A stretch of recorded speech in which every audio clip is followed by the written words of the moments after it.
Ministerio de Hacienda y Administraciones Públicas, y esto vendrá en varios trozos. O sea, hay un informe principal, que es un resumen de la metodología y un resumen de los resultados. Un sistema de cuentas públicas territorializadas que presenta al Ministerio, es una estadística oficial. Y esto vendrá en varios trozos. Hay un informe resumen de la metodología y de los principales resultados.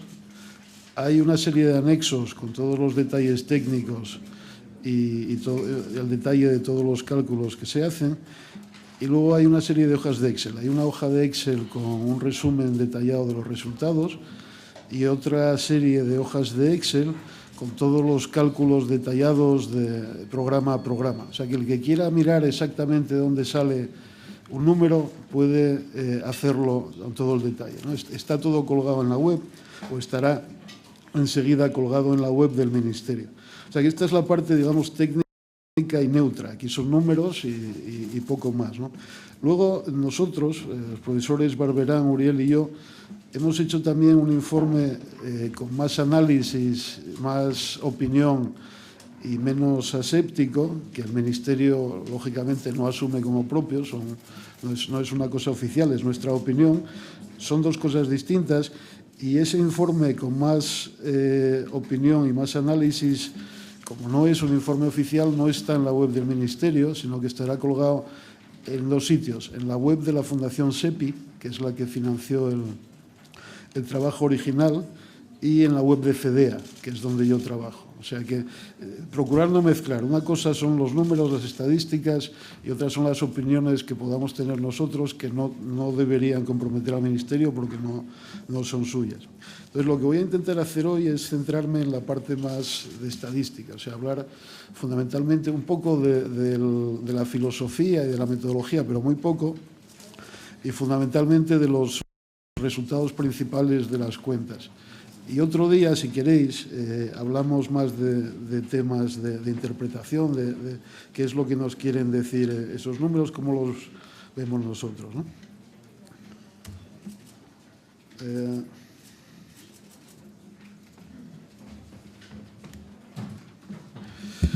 ¿Cuál es el objetivo del sistema de cuentas territorializadas? Bueno, el objetivo principal es el de ofrecer a la opinión pública española información detallada y objetiva sobre una cuestión muy sensible, ¿no? Que es el reparto territorial de las cargas y de los beneficios de la actuación del sector público, ¿no? Esto es un tema que, para bien o para mal, en nuestro país es de mucho interés y muy sensible, y generalmente se ha discutido sobre él sin tener una base estadística firme. Y aquí lo que se pretende es recoger, organizar, sistematizar la información que el Gobierno tiene sobre la incidencia territorial de sus gastos e ingresos y presentarlo de una forma que pueda ser útil. O sea, que queremos dar una radiografía muy detallada de dónde viene el dinero público, o sea, dónde se soportan las cargas tributarias y a quién benefician los gastos de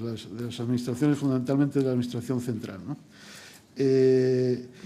Y esto es algo que nos va a permitir hacer un análisis más fino de la incidencia territorial de la actuación de las administraciones públicas que el que se ha hecho en el pasado, que cuando se hacía con alguna base estadística se hacía con saldos fiscales regionales agregados, que son números muy agregados. O sea que antes teníamos los saldos fiscales regionales, pues teníamos un número por región, o a lo mejor tres, el saldo, el ingreso y el gasto. Ahora vamos a tener muchos números por región. O sea que vamos a saber exactamente cada programa presupuestario de dónde viene el dinero o a dónde va, ¿no? O sea que tenemos una información mucho más rica, y lo que se espera es que esto permita una discusión pública pues más informada y más objetiva. Entonces, la nueva metodología lo que intenta hacer también es poner un poco de orden en esos datos, ¿no? Clasificamos los flujos presupuestarios, de coger 500 programas y más, pues hombre, estos hay que clasificarlos de una forma que tenga sentido, y lo que buscamos es hacerlo de acuerdo con digamos, los objetivos que guardan cada grupo de programas y las relaciones que pueden tener con el territorio. O sea, hay cosas que tienen una lógica territorial, y hay cosas que no, hay cosas que responden a una lógica personal o una lógica sectorial. O sea que las ayudas agrarias de la Unión Europea pues van a los sitios en los que se producen ciertas cosas, con independencia de... O sea, no por ser una región determinada, sino por producir una cosa determinada.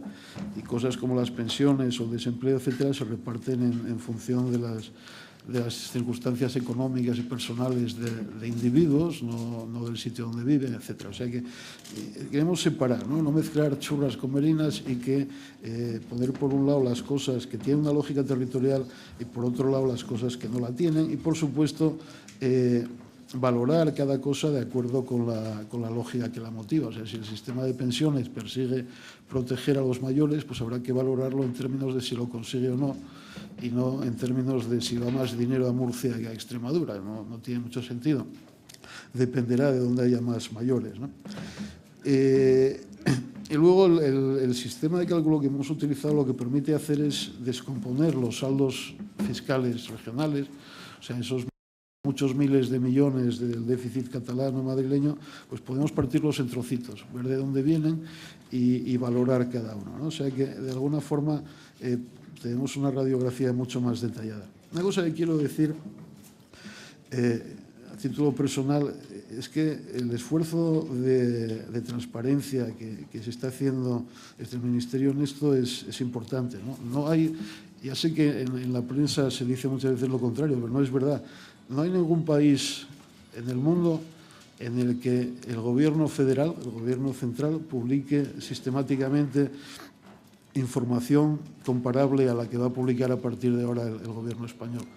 No hay balanzas fiscales oficiales ni en Alemania, ni en Francia, ni en Italia, ni en Estados Unidos. Y no hay una información con un nivel de riqueza y de detalle comparable al que se va a poner a disposición del público español en ningún otro país que yo sepa. O sea que yo creo que esto también hay que valorarlo, ¿no? La estructura general de las cuentas es la que se resume en este cuadro. Por un lado tenemos las partidas de ingreso. Aquí hacemos una descomposición en 5 grandes capítulos. En primer lugar tenemos lo que son los ingresos impositivos del Estado y las comunidades autónomas calculados a igual esfuerzo fiscal. O sea que los ingresos tributarios se homogeneizan de forma que sepamos cuánto se habría recaudado o cuánto habría soportado cada territorio si todos pagáramos con la misma escala. O sea que primero queremos hacer el cálculo a igual esfuerzo fiscal, ¿no? Ver, y luego aislar, y eso es el segundo capítulo, digamos, las consecuencias de lo que se llama aquí el sobreesfuerzo fiscal regional o cosas relacionadas. O sea, en la medida en que algunas regiones han subido o bajado sus impuestos, esto lo reflejamos aparte, y también reflejamos aparte el hecho de que hay algunos territorios, como son Canarias o Ceuta y Melilla, que tienen regímenes fiscales especiales distintos del nacional. Entonces, bueno, pues podemos cuantificar la subvención implícita en esos regímenes especiales. Luego están los impuestos y tasas municipales y locales, luego las cotizaciones sociales y después el resto de ingresos de la Administración Central, tasas, precios públicos, etcétera, ingresos patrimoniales, ingresos del Banco de España, etcétera. O sea, que partimos a los ingresos en una serie de trozos. Hacemos lo mismo con el gasto. Hay un primer capítulo de Administración General y Bienes y Servicios Públicos Nacionales, entre los que están pues cosas como las embajadas, la defensa, el sueldo del rey, del presidente del gobierno, etcétera. O sea, cosas que en principio son servicios que afectan de una manera uniforme a todos los ciudadanos españoles, independientemente de dónde vivan e independientemente de dónde esté sentado el embajador o el cazabombardero de la base de donde sea, ¿no? Luego hay una partida muy importante y que es la que fundamentalmente nos preocupa, que es donde podría haber problemas de reparto territorial, que son aquellas partidas de gasto que financian cosas a las que uno accede o no accede en función del sitio donde vive. Y aquí está fundamentalmente la financiación de las comunidades autónomas y de las administraciones locales. Y luego cosas como las infraestructuras, las ayudas regionales el gasto en policía, cultura, ayudas a la vivienda, etcétera, ¿no? O sea que hay una serie larga de partidas de gasto que sí responden a una lógica territorial, y esa es la que queremos mirar con más detalle, porque es aquí donde podría haber problemas de reparto. O sea, podría haber situaciones en las que el gasto no se distribuye de una manera razonable y, bueno, pues a lo mejor hay que evaluar cómo se gastan ciertas partidas, ¿no? Luego está la protección y promoción social, que son pensiones, desempleo y otras prestaciones de la seguridad social, que son beneficios económicos y en especie que van dirigidos a personas específicas en base a criterios de necesidad y de cotizaciones pasadas, etcétera. Y luego están los gastos de carácter económico, regulación y promoción económica, que son ayudas a sectores y a empresas. Y aquí la lógica, en vez de ser personal, es una lógica sectorial, ¿no? Ayudamos al sector del automóvil, que puede estar repartido por el territorio, pero la ayuda va al sector, no va al territorio. O sea que ese es, digamos, el esquema general de cómo se clasifican las cosas. Aquí lo que tenéis es un trocito de la hoja de Excel con los resultados detallados. Esta hoja de Excel tiene del orden de 400 filas. Cada una de las filas es un programa de ingreso o gasto. Los primeros son, bueno, pues el Consejo General del Poder Judicial, Jefatura del Estado, las Cortes, etcétera. O sea que tenemos una serie de programas de gasto y luego de ingreso, y en las columnas tenemos en primer lugar el gasto total y después la distribución por regiones. O sea que vais a tener una hoja Excel en la que, si queréis saber cómo se reparte el gasto del programa presupuestario X, pues tenéis el reparto entre las 17 columnas, ¿no? Luego, sumando filas, pues obtenemos los agregados de los que hablábamos antes, ¿no? Esto es parte del agregado 1 de bienes públicos de carácter nacional. Entrando ya en los resultados, en qué sale del análisis, este gráfico lo que hemos hecho es construir, por un lado, un índice de gasto público recibido, de beneficios del gasto público por habitante en cada región, y otro de impuestos soportados en cada región. O sea, tenemos las dos patas del saldo fiscal, los ingresos y los gastos, y todos son índices con media 100, y las regiones están ordenadas de más pobre a más rica. O sea que tenemos en la izquierda Extremadura y en la extrema derecha el País Vasco, Madrid, etcétera, ¿no? Entonces, lo que vemos aquí es, como primera aproximación y como cabría esperar, los impuestos que se pagan por habitante crecen con el nivel de renta. Lógicamente, en las regiones más ricas se pagan más impuestos, con ciertos altibajos que denotan, pues, muchas veces regímenes fiscales especiales, ¿no? Por ejemplo, Canarias y Ceuta y Melilla tienen una recaudación per cápita muy baja, pues precisamente porque tienen esos regímenes fiscales especiales. Y luego, por el lado del gasto, lo que vemos es que no hay una relación sistemática entre renta y el volumen de gasto. Hay altibajos apreciables y algunos hay que mirarlos con cuidado, pero no hay una tendencia sistemática a gastar ni más ni menos en las regiones ricas que en las regiones pobres.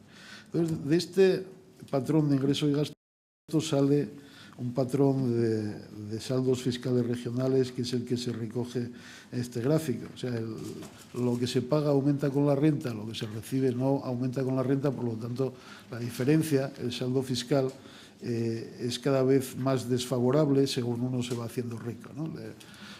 Te dan lo mismo, pero pagas más en impuestos, pues tienes un saldo favorable cada vez más negativo según te vas haciendo rico. O sea, tenemos el PIB per cápita en el eje horizontal, y a lo largo del eje vertical tenemos medido el saldo per cápita, el saldo fiscal regional por habitante. Entonces vemos que, como cabría esperar, las regiones pobres en general tienen saldos fiscales positivos y las regiones ricas en general tienen saldos fiscales negativos. Y luego hay desviaciones sobre este patrón, algunas más llamativas y algunas con explicaciones más lógicas que otras, pero no quiero entrar hoy en valoraciones. Simplemente observar, por ejemplo, que las comunidades forales tienen saldos fiscales positivos pese a ser regiones muy ricas, y que hay alguna región de renta baja, como puede ser Valencia o Murcia, que a pesar de tener renta baja, pues tienen unos saldos fiscales o neutros o ligeramente negativos. O sea que el patrón general es el que habría esperar. Los pobres tienen superávit, los ricos tienen déficit. Y luego hay alguna cosa que, bueno, habría que mirar con más detalle. Aquí están los saldos fiscales relativos o neutralizados del año 2011. Los saldos fiscales absolutos, sin neutralizar, los tenéis en el informe, pero yo creo que este es un número más informativo.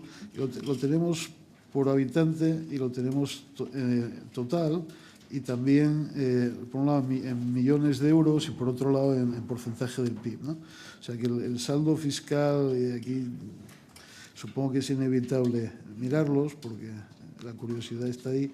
El saldo fiscal de Cataluña, pues a nosotros nos sale 8.500 millones, que son 4,4% del PIB.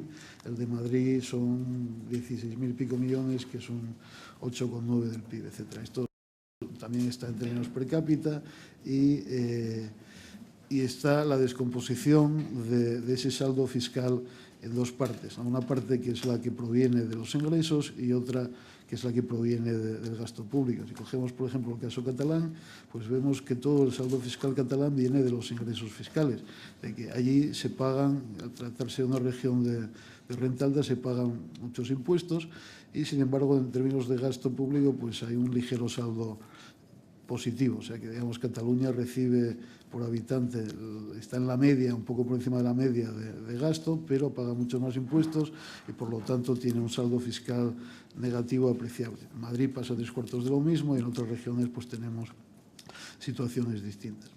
Ahora bien, lo que nos interesa sobre todo es estos números, estos saldos fiscales, de dónde vienen, ¿no? ¿Qué hay detrás? Ya hemos hecho un primer desglose entre lo que es el ingreso y el gasto. Conviene hacerlo en un poco más. Por cierto, sí, antes de entrar en eso, también hemos descompuesto los saldos totales que calculamos en dos partes. Una parte que serían los saldos con la Unión Europea, que está mezclada con la Administración española, y otra que serían los saldos con las administraciones españolas. O sea que hay una parte de los saldos fiscales que viene de nuestras relaciones con Europa, y hay otra parte que viene de nuestras relaciones internas, ¿no? Volviendo a la cuestión de dónde vienen los saldos fiscales, yo creo que esta es la transparencia más importante de la que os voy a enseñar y la que a mí me dice más cosas, ¿no? O sea, tenemos una serie de números que nos dicen que en unas regiones tenemos superávit, en otras déficits. Hay unos números muy grandes por ahí. La pregunta es qué hay detrás de esos números, ¿no? ¿Por qué Madrid tiene un saldo fiscal negativo grande? ¿Por qué Canarias y Asturias y Extremadura tienen saldos positivos grandes, ¿no?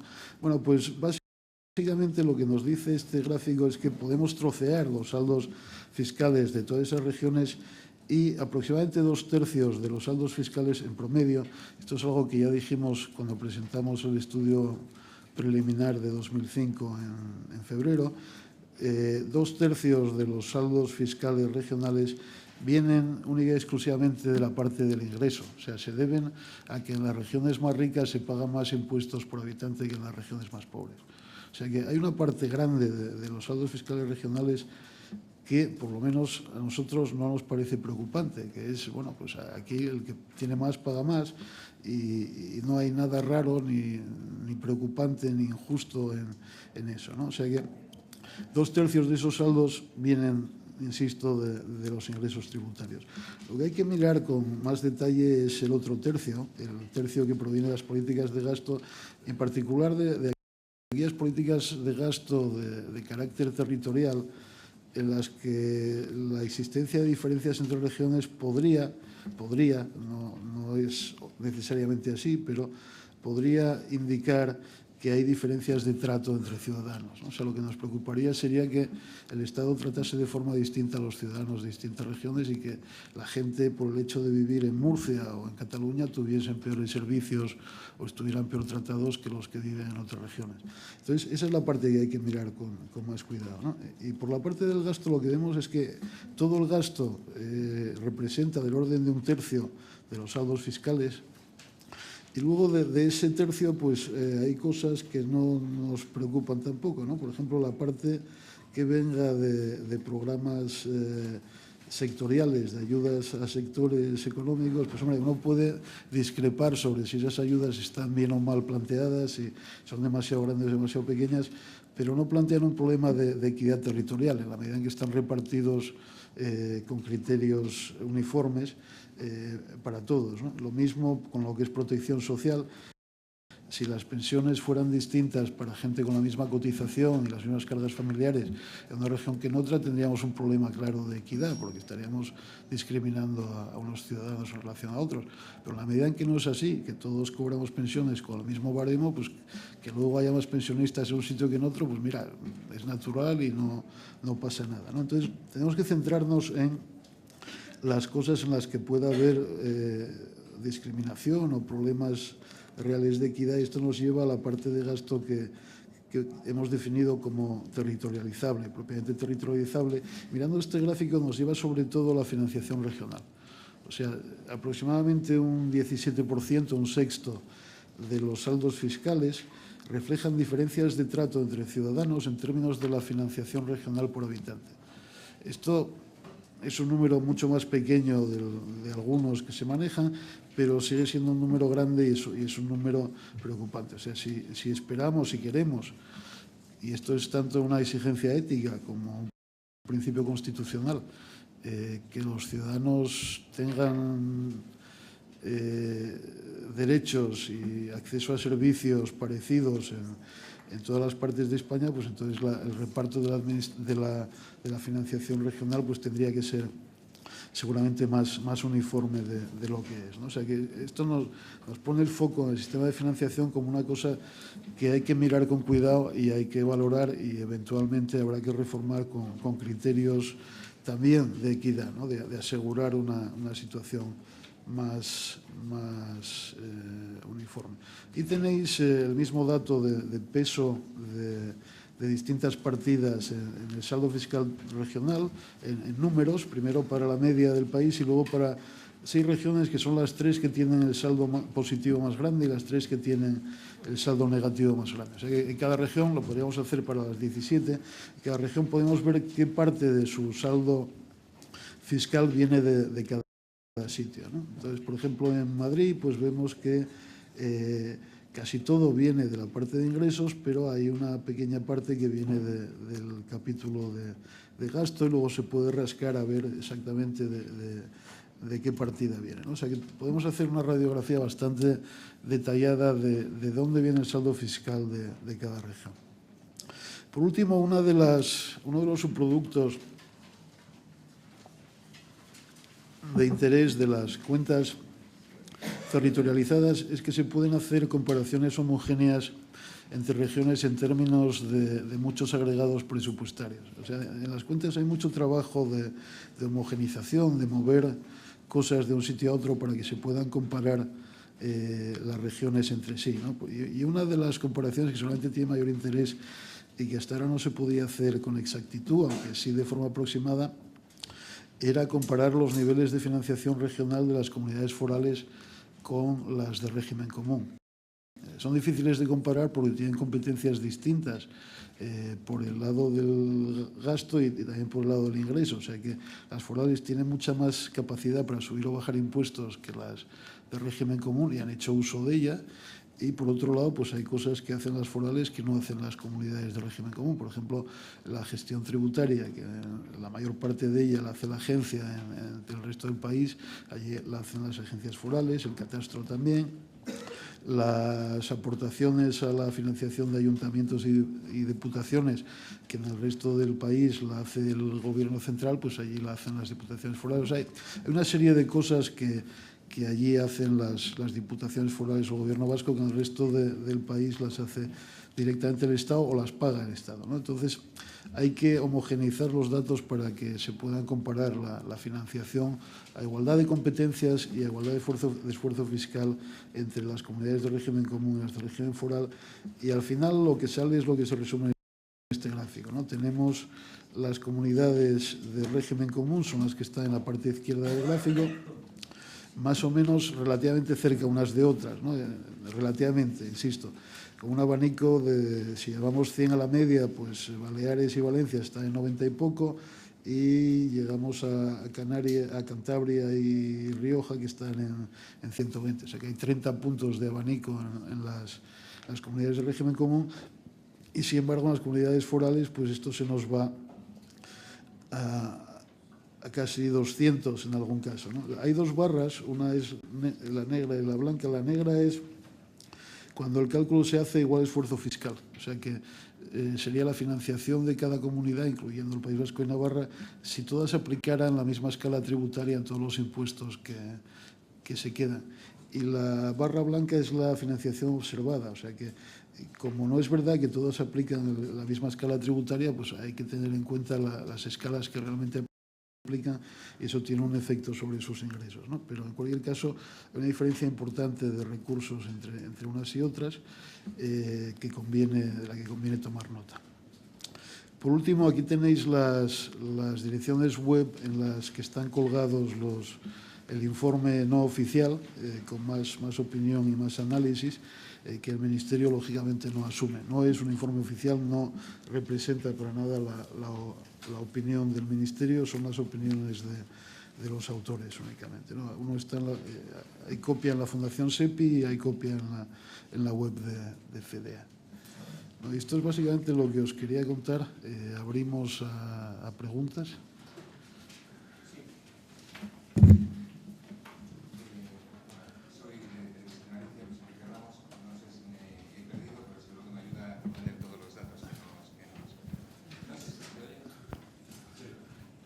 Que nos ha facilitado. Y le pregunto por el caso de Galicia, que según la documentación que nos han pasado tiene un balance positivo de 3.240 millones de euros. Entiendo por lo que ha dicho que ahí se contemplan todas las inversiones de todos los ministerios, las obras del AVE, todo eso, o no está incluido en ese resultado. Y por el cuadro de la página 11, que tampoco sé si lo he podido entender bien, ¿esto quiere decir que en términos homogéneos Galicia está sobrefinanciada? A ver, vamos por partes. Estamos mirando el cuadro 1, que son los saldos fiscales relativos. La pregunta es si están todas las inversiones del AVE y ministerios y demás. La respuesta es sí, las que se han hecho en 2011. O sea, esto se refiere al año 2011, con lo cual lo que se contabiliza es el flujo de inversión del año. Pero sí debería estar recogido no solo lo que es inversión de los ministerios, sino también lo que es inversión de ADIF o de AENA o Renfe o cosas de este tipo. O sea que la respuesta es sí.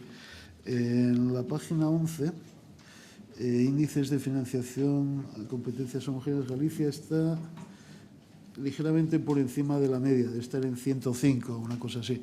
105, 100 es la media de régimen común. O sea, que si nos olvidamos de las forales, Galicia está algo por encima de la media. Aquí habría que afinar un poco más, ¿no? Porque aquí estamos dividiendo por población sin ajustar. A la hora de... No, perdón. Esto es... Bueno, ya es por habitante ajustado. O sea que sí. Mi respuesta sería que, hombre, que sí, en principio, idealmente yo sería partidario del café para todos en el sentido estricto, o sea, que todos tuviéramos la misma financiación por habitante ajustado para poder tener acceso a servicios similares. O sea que, en mi opinión, aquellas regiones que están por encima de la media, pues en el futuro deberían ir acercándose a la media. Esto no quiere decir que hay que quitarle dinero a Galicia, sino seguramente que en algún momento, cuando se reforme el sistema, pues el crecimiento de la financiación gallega debería ser un poco más bajo de la media, el de la financiación valenciana un poco más alto, de forma que las dos se vayan acercando a la media. O sea que la respuesta otra vez es sí, pero con matices, digamos, ¿no? Espera, alguien había pedido antes. ¿Qué tal? Buenos días, gracias. Soy Carlas Castellano, de Televisión de Cataluña. Tenía 3 preguntas para usted. Ajá. La primera, quería que nos contase de manera clara y concreta la diferencia. Es verdad que ustedes utilizan un método diferente al que utilizó la Generalitat, pero también estamos hablando de cifras que doblan la una a la otra. No. Bueno, según el conseller, estaba el déficit en unos 15.000 millones. Bueno, pero eso es flujo monetario. Nosotros no hacemos flujo pero... monetario. Si coges flujo de beneficio, ellos tenían del orden de 11.000 y nosotros tenemos que son 8.500 o así. O sea, que es más bajo, pero la diferencia no es tan grande. ¿Y esa diferencia de cifras es simplemente por el método? Bueno, no, esta diferencia de cifras habría que ver, o sea, habría que coger los detalles de las dos cosas y comparar a ver exactamente dónde sale, ¿no? Nosotros colgaremos todos los detalles, ellos no han colgado todos los detalles, pero bueno, en algún momento igual nos podemos sentar a intentar ver la diferencia. La diferencia no viene del método, hay una diferencia de concepto que es, por cierto, en el 2011 nos sale más bajo, en el 2005 nos sale más alto, o sea que no es siempre en la misma dirección, depende del año. En primer lugar, hay una diferencia que hace que los dos números no sean estrictamente comparables, que es que la Generalitat calcula solo, digamos, el saldo de Cataluña con la Administración Central, o con la Administración Central más la Unión Europea, dependiendo implícitamente, ¿no? Sin embargo, nosotros en alguna medida tenemos en cuenta el saldo con otras comunidades autónomas, porque nosotros tenemos en cuenta los impuestos autonómicos, que ellos no meten en el análisis, y tenemos en cuenta que los impuestos autonómicos pueden ser exportados, ¿no? O sea, que cuando un catalán compra una vivienda en Galicia, pues nosotros le imputamos el IVA o el ITP a Cataluña, digamos, ¿no? Y al revés, ¿no? Cuando el gallego la compra. Entonces, nuestros saldos son un poco más generales que los suyos, incluyen parte de las relaciones con otras comunidades autónomas y por lo tanto no son estrictamente comparables. Y luego, pues también depende de muchos otros factores, de los detalles de los cálculos que se hagan. Por ejemplo, hay una cosa que nosotros hemos intentado, nos ha llevado bastante trabajo, hemos intentado corregir en los cálculos y que seguramente la Generalitat no ha hecho, o por lo menos no hacía hasta ahora, que es que hemos descubierto que los sistemas contables públicos le imputan a Madrid muchas cosas que en puridad no son solo de Madrid, ¿no? Por ejemplo, cada vez que hay una transferencia, una subvención a una organización de ámbito nacional que tiene la sede aquí, a la Federación Española de Municipios y Provincias, a Cáritas, a mil cosas, en la mayor parte de los sistemas contables públicos, eso muchas veces acaba asignado a Madrid. Nosotros lo hemos sacado, lo que son transferencias a Madrid, que no son propiamente de Madrid, lo hemos sacado y lo hemos repartido entre todos en función de la información disponible. La Generalitat de esto hasta 2011 no lo podía hacer porque solo tenían los datos de Cataluña, no podían ver si había algo raro en los de Madrid y por lo tanto no se corregía por esto, y aunque no lo sé con certeza, en 2011 sí tenían los datos de todos, pero no creo que se hayan metido a buscar cosas raras en Madrid para sacarlas. O sea que aquí hay una diferencia que podría explicar parte de esto, ¿no? Y hay muchas otras en los detalles de cómo se imputan las cosas, en los datos que se utilizan, que podrían explicar parte de esas diferencias. Pero, insisto, no creo que sea una diferencia sistemática porque en 2011 nos sale menos, pero en 2005 nos sale más.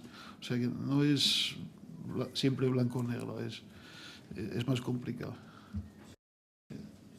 Faltaban dos. Sí, pero se la dejo en una solo, porque más o menos me ha contestado la segunda. Quisiera saber si con esta fotografía del año 2011, ¿usted cree que regiones o comunidades como Madrid y Cataluña, que piden un nuevo sistema de financiación por injusto o por mal financiadas, tienen razón de ser o no las tienen? Gracias.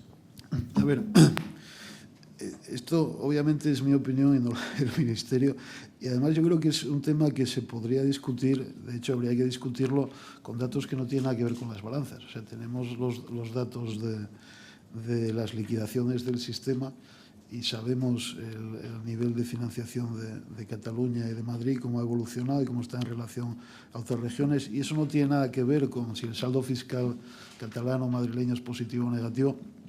Yo creo que el que tu región tenga un saldo positivo o negativo ni te da ni te quita derechos y por lo tanto no te da derecho a tener una mejor financiación ni te obliga a tener una financiación más baja. Yo creo que son dos cosas completamente separables, los saldos fiscales y la financiación. Concretando, me pregunta si tienen razón a la hora de pedir una revisión del sistema porque se sienten injustamente tratados. Yo diría que tienen razón a la hora de pedir una revisión del sistema porque el sistema es muy malo, pero no tienen razón a la hora de decir que están injustamente tratados porque los dos están básicamente en la media, que es donde deberíamos estar todos. O sea que si uno está en la media es muy difícil argumentar que está siendo injustamente tratado, ¿no? Así que apoyaría la propuesta de revisión del sistema, que es muy malo, pero no precisamente porque Cataluña y Madrid estén maltratados por él. Del Confidencial. Precisamente sobre eso quería hablar. Según sus datos, el origen, digamos, de las desigualdades, de los saldos fiscales negativos o positivos, tiene que ver solamente el 17-18% con el modelo de financiación autonómica. Pero el 17-18% es mucho dinero. No, bueno, pero el 83% restante no. Exacto, es decir, pero sí. el debate sobre financiación autonómica solamente se centra en el tema de la financiación. Es decir, ¿qué explicación tiene? A lo mejor por eso en países de larga tradición federalista como Estados Unidos, Canadá o Alemania no presentan balanzas fiscales. Bueno, sí, o sea, yo creo que ha habido una cierta contaminación del debate. En vez de discutirlo en los términos lógicos de la financiación per se, mezclar los saldos fiscales, yo no me parece que tenga ningún sentido.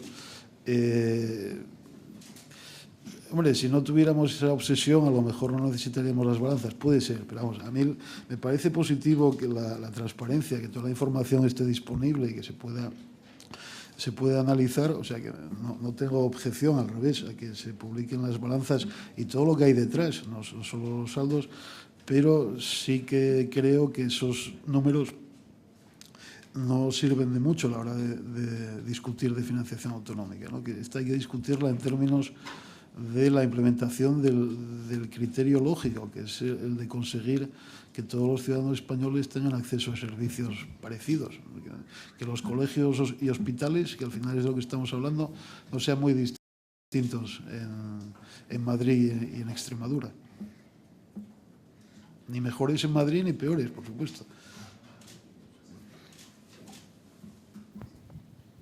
Hola, soy Bernat García de Expansión. Decía que Madrid y Baleares no están maltratadas en el sistema. No sé si a otras regiones como Comunidad Valenciana, Andalucía, Murcia, sí que podrían considerarse peor tratadas en ese sentido.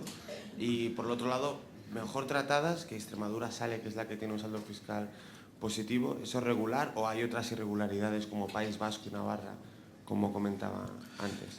No, hay bastantes irregularidades. Lo que pasa es que algunas irregularidades, cuando uno rasca, o sea, irregularidad en el sentido de que si nos vamos al gráfico,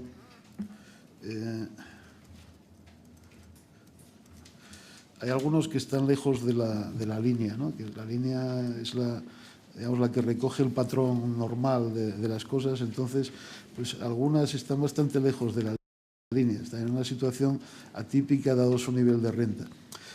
Esto es una primera llamada de atención, pero luego hay que tener cuidado y rascar más, ¿no? Por ejemplo, o sea, parte de los saldos fiscales que vemos aquí, aunque a primera vista parezcan atípicos, pueden tener una explicación lógica, ¿no? Por ejemplo, puede haber regiones, Galicia, Asturias, Castilla y León, que son regiones muy envejecidas, ¿no? Entonces tienen muchos ingresos por pensiones y seguramente pagan menos impuestos porque hay menos gente en edad de trabajar y eso las lleva lejos de la línea, pero no por nada raro, sino por factores demográficos y el funcionamiento del sistema de protección social que no plantean demasiados problemas, ¿eh? No estoy diciendo que toda la explicación sea esta, ¿no? Pero que hay una parte de la explicación que puede venir por ahí. O sea que este gráfico, digamos, nos podría dar una primera alerta, pero luego hay que mirar con más cuidado cada caso antes de decir si uno está bien o maltratado.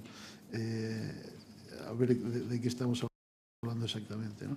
En términos, yo creo que de alguna forma tu pregunta sigue mezclando dos cosas que habría que separar, que son la financiación autonómica y los saldos de las balanzas fiscales. Entonces, la valoración del nivel de financiación de algunas regiones, como hablabas de Valencia, Murcia y Andalucía, ¿no? Las tres están por debajo de la media en términos de financiación homogénea por habitante ajustado. Las tres tendrían que mejorar y a mí me parece lógico que mejoren, pero eso te lo digo sin tener ni idea y sin importarme sus saldos fiscales regionales. No creo que haya que mezclar las dos cosas. Sí, Maribel Núñez, del periódico ABC, aquí. Quería saber qué efecto tiene el factor capitalidad en el hecho de que Madrid tenga el mayor déficit fiscal, 16.700 millones. Gracias. En la medida en que depende de nosotros, ninguna. sea, hemos intentado limpiar todo esto de aquí, ¿no? O sea, el factor capitalidad, cuando uno hace flujo monetario, entonces le imputa a Madrid todo el gasto de los organismos centrales de la administración, el rey, el Congreso, todo esto. Entonces sí que el hecho de ser la capital tiene un efecto claro, porque te están imputando cosas que en realidad no son solo tuyas, ¿no? Pero el procedimiento que usamos nosotros no cae en esto. A la hora de imputar ingresos, si uno cogiera los datos de recaudación territorializada, o sea, si mirásemos dónde se ingresa el IVA o dónde se ingresa el IRPF de algunos, en Madrid saldría con unos ingresos mucho más altos de los que nosotros le imputamos, porque, o sea, hay que tener en cuenta que el impuesto de sociedades, ¿no? que esos impuestos se pagan aquí muchas veces porque aquí está la sede social de las empresas, pero en realidad no porque sean ingresos generados en Madrid. Pero nosotros no hacemos eso, o sea que cogemos y repartimos los ingresos en función de dónde está la actividad subyacente, ¿no? En función de dónde está, de dónde se produce físicamente el ingreso. O sea que el hecho de que Madrid sea la capital no tiene o no debería tener mucha incidencia sobre nuestros cálculos. Otra cosa es que, bueno, si hablamos en términos estrictos de gastos de capitalidad, no, pero tampoco. En general todo eso se trata de una forma que se reparte después entre todos, digamos. O sea que no habría un sesgo por ese motivo. Sí, aquí. Espera.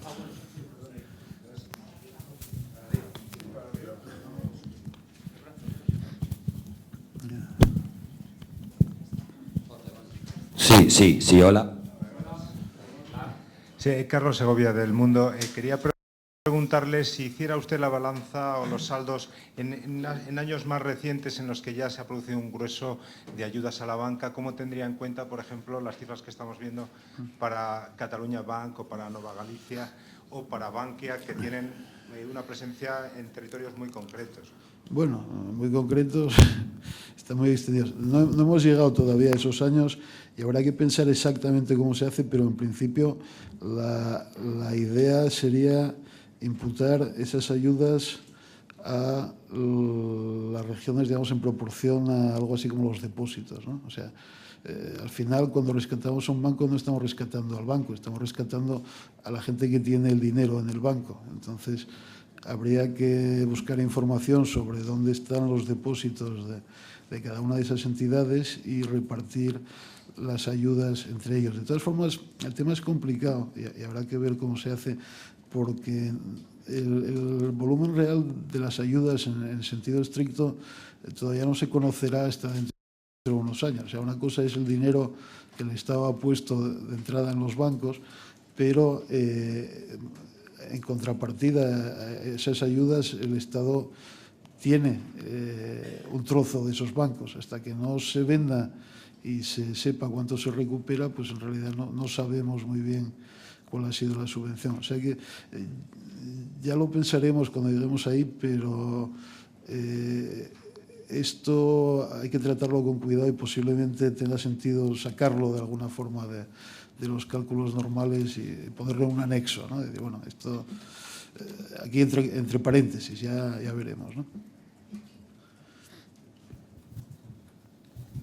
Sí, Emilio de la Peña, de la cadena SER.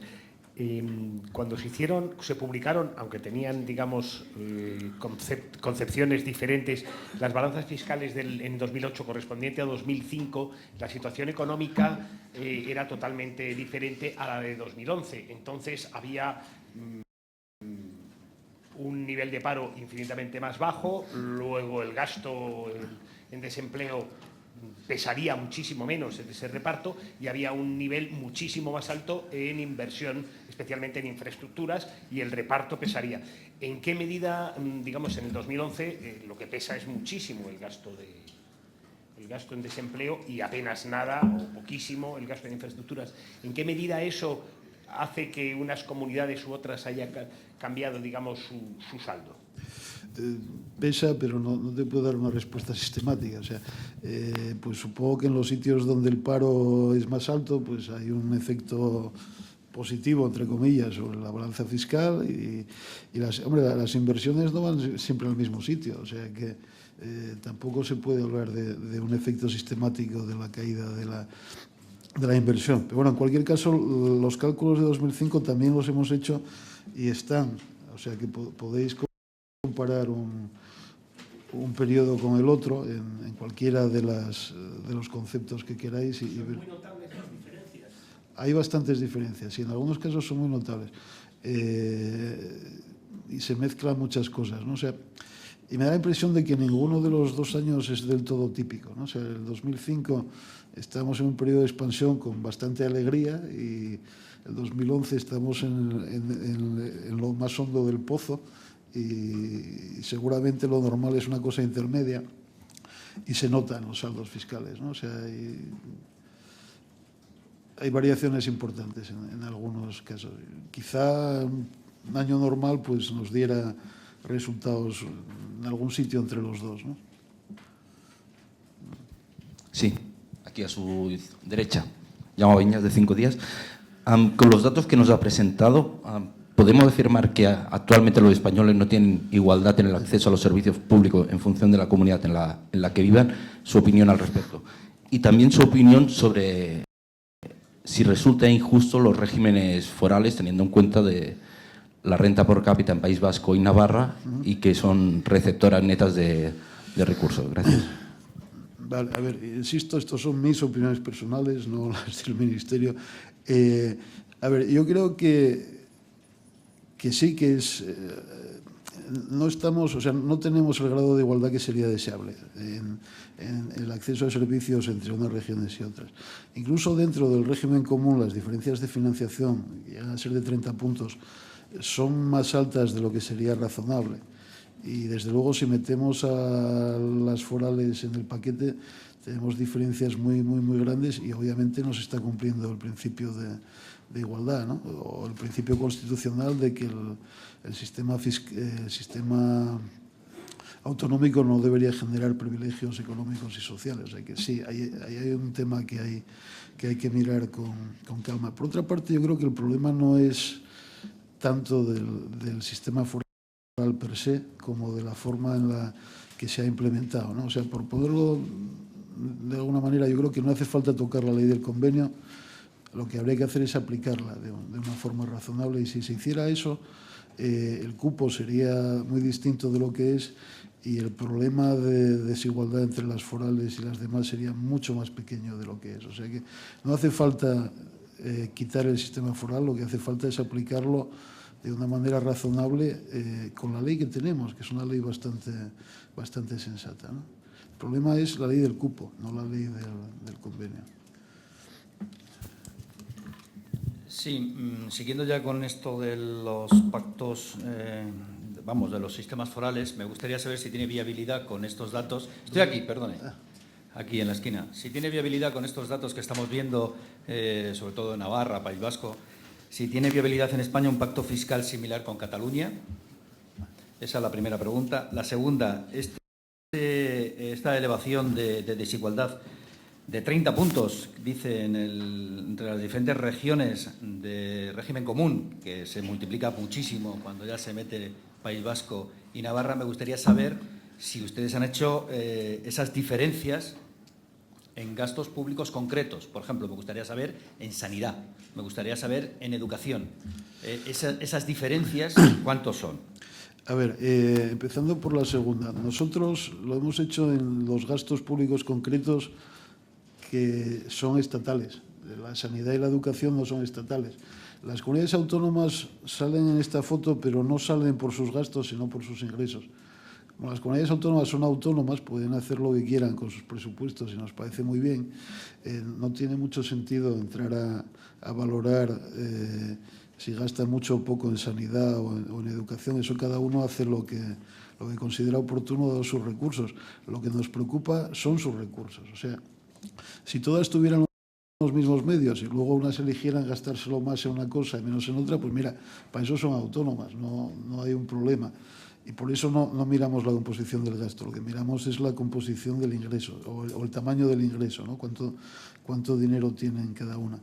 En relación con la primera pregunta, hombre, Cataluña es mucho más grande que el País Vasco y Navarra. El sistema que tenemos se mantiene o se soporta porque estamos hablando de regiones pequeñas. Si le aplicamos el mismo sistema con resultados similares a una región tan grande como es Cataluña, sería mucho más difícil de financiar, y además con el agravante de que al día siguiente lo pediría Madrid, al día siguiente lo pediría Baleares, después Aragón, y después ya no quedan más ricos. O sea que no es una lógica soportable, ¿no? Si los ricos lo que piden es quedarse cada uno con su dinero, pues llega un momento en el que no hay nadie que aporte a la caja común para mantener servicios decentes en el resto del país.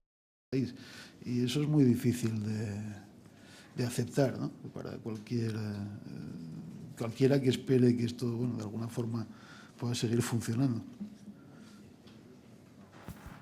Hola, estoy aquí. Aquí donde está. Sí, soy Hilda Mosquera de Mediaset y quería hacer dos preguntas. Una era, hablaba de desequilibrios no lógicos y quería saber a corto plazo qué medidas haría para corregir estos desequilibrios no lógicos. Y por otro lado, ¿cómo aplicaría el sistema foral para que sea razonable lo que ha dicho antes?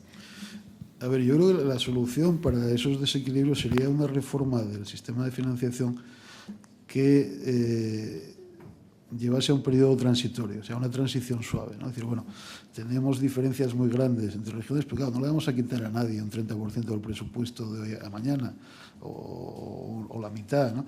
Entonces, lo que tenemos que hacer es, lo que decía antes en algún momento, iniciar una senda gradual en la que los que están peor crezcan un poco más que la media y los que están por encima de la media crezcan un poco menos de la media, de forma que en unos cuantos años pues estemos todos más cerca de la media, ¿no? Y que ese abanico de 30 puntos pues deje de existir o se reduzca todo lo posible. Y por supuesto que también de forma gradual y ya pensando en muchos años y no en unos pocos, que las diferencias entre los resultados del régimen foral y las del régimen común también se vayan estrechando hasta que quede una diferencia, digamos, dentro de lo que podría ser lógico. ¿Cómo se aplica el sistema foral para que esto sea verdad? Bueno, a ver, bastaría con aplicar la ley del convenio. O sea, la ley del convenio establece unos criterios, la ley del convenio, la ley del concierto, y la del convenio también, establece unos criterios razonables para calcular el cupo. El problema es que a la hora de concretarlos, después la cosa se hace muy mal. Aquí hay muchos ejemplos, ¿no? O sea, por ejemplo, los índices de consumo que se utilizan para calcular el ajuste del IVA son números que no tienen ningún sentido, ¿no? Si esos números se actualizasen, pues tendríamos una parte del problema solucionada. La valoración que se hace, o mejor dicho, que no se hace, de las competencias estatales no asumidas por las administraciones forales es ridícula. Entonces, si se hiciera una valoración sensata de eso, pues solucionaríamos parte del problema. Otra parte del problema la solucionaríamos si entendiéramos como razonable que entre las competencias no asumidas por las administraciones forales está la de contribuir a la nivelación interregional, o sea que también tendrían que aportar dinero para eso, ¿no? Entonces, haciendo esas cosas tendríamos un cupo mucho más alto que dejaría al País Vasco con una financiación más cercana a la de las comunidades del régimen común, y lo mismo en Navarra. Pasa que esto tampoco se puede hacer de hoy para mañana, o sea que igual que en el caso de las del régimen común, y con más razón porque estamos hablando de diferencias mayores, lo que habría que pedir es un periodo transitorio en el que esto se vaya haciendo de una forma suave, que no sea traumática para nadie, pero que nos vaya llevando hacia una situación más justa, más sostenible a largo plazo, ¿no? Sí. Por aquí. Sí. Perdón, un segundo. No me ha quedado muy claro cuál ha sido el efecto concreto del régimen económico y fiscal de Canarias sobre estos saldos, y dado que aparece como la tercera, como un saldo muy positivo, la tercera en el ranking, quería saber si esto es contradictorio con el hecho de que desde Canarias se plantee constantemente de que no se aplica el régimen económico y fiscal y que es de las comunidades donde menos se invierte y además peor financiada. Gracias. Bueno, aquí hay muchas cosas mezcladas, ¿no? Es verdad que Canarias ahora mismo está en la parte baja de la financiación, deberían estar más arriba si aplicamos un criterio de igualdad, que a mí me parece lógico. Por otra parte, el régimen económico y fiscal de las islas, que supone una tributación indirecta mucho más baja que la peninsular, supuestamente en contrapartida por las desventajas de la lejanía. Yo creo que esto es algo que habría que mirar. O sea, y aquí hay opiniones para todos los gustos y ciertamente no estoy hablando por el Ministerio. Pero yo no estoy muy seguro de que sea una contrapartida lógica. O sea, para empezar, yo diría que la lejanía es el principal activo de Canarias, ¿no? Si no estuviera donde está, no tendría el clima que tiene y no tendría los ingresos turísticos que tiene. O sea que esto de que la lejanía es un gran inconveniente, pues no sé hasta qué punto. Y luego, no sé si la forma lógica de compensarlo, y hay otras, porque hay ayudas al transporte de viajeros y de mercancías, hay ayudas a los sistemas de generación eléctrica, hay un fondo de inversión especial, hay un montón de cosas, y luego además hay unos tributos mucho más bajos. Bueno, pues hombre, no lo sé, yo sería partidario de mirarlo. Pero en cualquier caso sí contribuye al resultado de superávit claro de Canarias, porque bueno, pues allí se pagan muchos menos impuestos que en otros sitios. O sea que sí tiene un impacto muy directo sobre el saldo fiscal. Hola, aquí. ¿De aquí dónde es? Ahí. Hola. Soy Marta Carazo, de Televisión Española. Eran dos aclaraciones. Una, vuelvo sobre Madrid. Lo siento, pero a mí no me ha quedado claro si ahora realmente el gasto con esta metodología se reparte también entre, no solo se imputa a los ministerios de Madrid, sino entre el resto de beneficiarios. ¿Por qué sigue saliendo? ¿Por qué tiene esa cifra de saldo negativo tan alta? O sea, ¿qué obedece? No me ha quedado claro. Y la segunda es Andalucía. Tiene el saldo positivo mayor, sin embargo, en términos homogéneos por habitante, sale infrafinanciada. ¿Es exclusivamente porque son muchos? No. A ver, vamos por partes. ¿Madrid por qué sale tan alto? Pues porque es una de las comunidades más ricas de España. Entonces, aquí se pagan muchos impuestos y eso explica el grueso del saldo fiscal negativo. Por la misma razón que Cataluña. O sea, aquí los ricos pagan, hay más ricos y esa gente paga más impuestos. ¿Cómo tratamos el gasto en los ministerios? Hombre, depende del ministerio. Pero, digamos, los ministerios que son puramente políticos o administrativos, como puede ser presidencia o cosas de este tipo, eso entendemos que es un servicio común que se presta a todos los ciudadanos españoles y el coste de esos ministerios se reparte en proporción a la población entre todas las comunidades autónomas. O sea, que no se imputa a Madrid, se reparte entre todos. Andalucía tiene un saldo fiscal positivo, sí, en buena parte porque como son pobres pagan pocos impuestos, y está mal financiada, sí, tiene un nivel de financiación inferior al promedio nacional. Esto es un accidente curioso de la reforma de 2009. O sea, Andalucía estaba ligeramente por encima. En 2009 la cosa se hizo mal, el problema es que cogieron como año base un año que todavía no estaba cerrado, que era el 2009, y Exposed, 2009 resultó ser un año muy raro. En el fondo de la crisis es un año en el que la recaudación tributaria del Estado se hunde completamente, y entonces las comunidades autónomas que dependen más del fondo de suficiencia, que está ligado a la recaudación tributaria del Estado, pierden posiciones. Y esto, en el caso de Andalucía, fue muy importante. O sea, que Andalucía se cae en el 2009 y termina con un nivel de financiación en estos últimos años sensiblemente por debajo de la media nacional. Esto es perfectamente consistente con que tengan un saldo fiscal positivo, porque la financiación autonómica es solo uno de los muchos componentes del saldo fiscal total. O sea, que hay otras cosas que más que compensan su mala financiación. Insisto, no mezclemos los saldos fiscales con la financiación, o no los equiparemos, no tiene nada que ver, son dos bichos completamente distintos, y podemos tener regiones con saldos positivos infrafinanciadas o sobrefinanciadas y al revés. O sea que una cosa no lleva a la otra. Yo quería preguntarle por qué efecto práctico cree usted que puede tener esto que presenta hoy. Se lo digo porque en el mismo sillón vimos al profesor Lagares y sus conclusiones no han servido absolutamente para nada. Mi pregunta es, ¿cree usted que esto va a tener algún impacto en el modelo de financiación? ¿Cree usted que las recomendaciones que acaba de hacer de retocar el sistema foral va a tener algún impacto en Hacienda o que sus conclusiones son pura teoría y no van a tener efecto práctico? A ver, yo he empezado hoy la sesión diciendo que estaba presentando una estadística.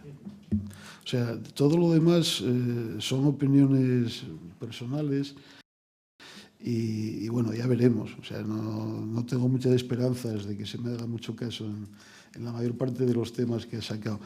Pero yo creo que ese no es el objetivo del sistema de cuentas. O sea, esto es una estadística que lo que pretende es que la discusión en este país sobre temas que se podrían resumir en la pregunta de si la tarta está bien repartida o no, se pueda hacer sobre una base más objetiva, más firme y que tengamos números detrás. Y yo creo que eso sí se va a conseguir.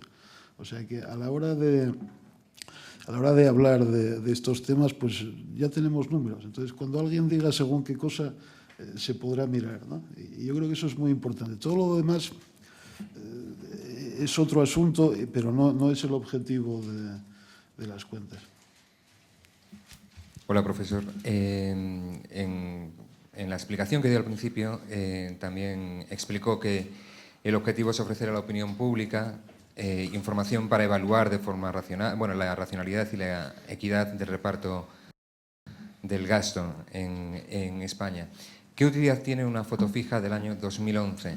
Lo digo porque en el caso de Galicia... ¿Qué tiene? ¿Qué utilidad tiene esta foto fija? Es un buen principio, ¿no? Es la primera de una serie de fotos fijas anuales. Entonces, dentro de unos años tendremos más fotos y una cosa más rica. Pero yo diría que la foto fija también es importante porque estas cosas no pegan grandes saltos. O sea, no cambian radicalmente de hoy a mañana. Hay cosas que sí. O sea, lo que es la inversión pública puedes cambiar perfectamente de un año a otro porque acabas un trozo de AVE y empiezas otro, o empiezas un aeropuerto en algún sitio y te cambia completamente la foto. Pero lo que es el gasto, digamos, recurrente del Estado en muchas cosas, pues no pega grandes saltos. Entonces, la foto fija de 2011, pues seguramente es muy parecida a la de 2009 y a la de 2013, ¿no? O sea que, bueno, no está mal para empezar. Se lo digo precisamente por eso, porque hay comunidades autónomas que cuando se empezó a construir la AVE fue hace 25 años y Galicia está recibiendo ahora esas inversiones. Y cuando decíamos que Galicia la financiación estaría un poquito por encima de la media, estaría un poco sobrefinanciada, ¿se han tenido en cuenta el coste de la prestación de servicios? Antes se hablaba del envejecimiento de la población, no sé si han tenido también la dispersión. A ver, el índice que os he enseñado es un índice de financiación por población ajustada. La población ajustada tiene en cuenta el envejecimiento, tiene en cuenta la dispersión, tiene en cuenta muchos factores. Quizá no es perfecto, pero yo creo que es un indicador bastante razonable del coste de los servicios. O sea que Galicia sigue estando sobrefinanciada a pesar de que se tienen en cuenta esos factores, ¿no? No podría argumentar que a lo mejor esos factores no están del todo bien recogidos. Puede ser, no lo sé. Pero, bueno, por lo menos de entrada están en la fórmula. Una cosa, por cierto, el tema de las infraestructuras sale mucho. O sea, es muy sensible y la gente a veces tiene la impresión de que esto está detrás de buena parte de estos números. Y no es así. O sea, el peso del gasto en infraestructuras y transportes en los saldos fiscales regionales es básicamente cero. O sea que no aportan gran cosa a esto. Son un factor de importancia muy, muy, muy secundaria, a pesar del peso que se les da en la discusión general a veces. Hola, buenos días. Belén Jiménez, de Castilla-La Mancha Televisión. Quería que nos explicara cuál es la situación de Castilla-La Mancha en función a los datos de otras regiones. En primer lugar y en segundo lugar, que hiciera una pequeña valoración del nivel de financiación y del saldo fiscal de Castilla-La Mancha. A ver, Castilla-La Mancha...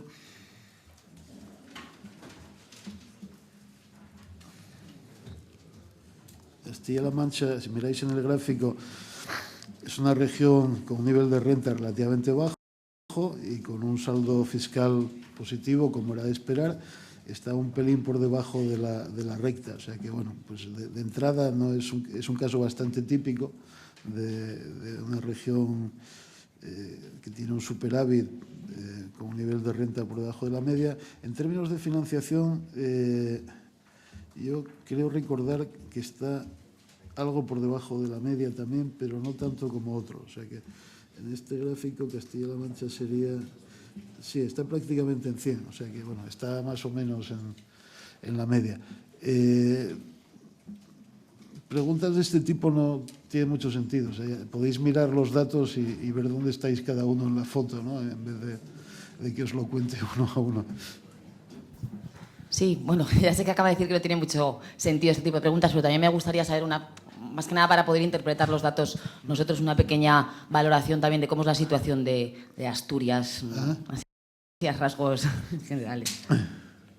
Hombre, Asturias, que es mi región, soy asturiano, Asturias tiene un saldo fiscal positivo muy grande, o sea, es de las regiones con saldos más grandes y más lejos de la recta. O sea que Asturias sería, buscarlo en el gráfico, está con un nivel de renta algo inferior a la media, con un saldo fiscal positivo bastante grande y bastante más encima de la recta de lo que parece, de lo que en principio sería normal, ¿no? O sea que de entrada parece que es una región relativamente bien tratada. Aquí hay que hilar un poco más fino, ¿no? Buena parte de ese aparente buen trato viene del envejecimiento. O sea, Asturias es una región con una población muy envejecida y por lo tanto tiene bastantes ingresos por pensiones.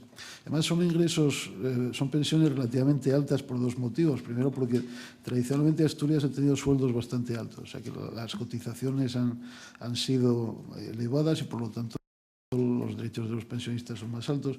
Y luego, y esta es la parte que podría ser un poco más problemática, porque claro, en Asturias ha habido mucha prejubilación pactada minera e industrial bastante generosas, ¿no? O sea que los niveles de apoyo son más generosos que en otros sitios. Esa es la parte que sería un poco discutible. La otra parte que también sería un poco discutible son las ayudas regionales. Asturias ha sido tradicionalmente receptora de cantidades muy importantes de dinero vía sobre todo ayudas mineras. Y eso se nota. Sin embargo, en 2011 ya se nota poco. O sea, si nos vamos más atrás, en el 2005 se nota mucho más y si tuviéramos datos anteriores se notaría mucho más. O sea, que digamos que el exceso de buen trato a Asturias se está corrigiendo parcialmente de una forma natural según se van agotando las ayudas mineras, ¿no?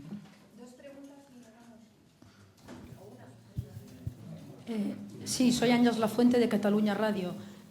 Una curiosidad, si podría detallarme cómo imputan las inversiones en instituciones como el Museo del Prado o las bibliotecas nacionales, qué porcentaje va a la comunidad que tiene el edificio, si me lo podría explicar, por favor. Sí, el Museo del Prado exactamente igual que el Liceo, un 75% al sitio donde está, y el 25% restante se reparte entre todas las regiones, incluyendo en la que está, en proporción a la media de población y PIB. O sea que la idea es, bueno, esto lo disfrutan fundamentalmente los que viven allí, que están más cerca, pero bueno, también la gente que está en otros sitios pues se beneficia o bien porque pueden viajar y verlo, o bien porque esto tiene unos efectos positivos sobre la cultura y tal. Entonces, esos efectos generales positivos para todos los repartimos teniendo en cuenta la población, lógicamente, y también el nivel de renta, porque claro, cuanto más rico es uno, más fácil es que se pueda permitir ir de viaje, por ejemplo, ¿no? O que compre discos de música clásica. O sea que ese sería el criterio. El criterio general para todos los museos y instituciones culturales de interés general, digamos, es ese, no es solo para el Museo del Prado. Gracias. Yo sí. Gracias.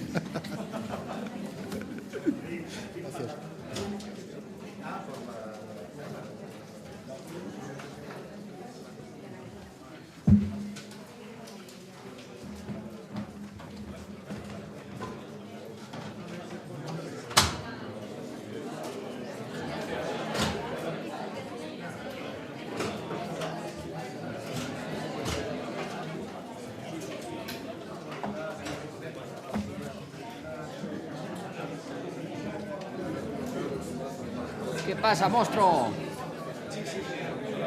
Quitarlo.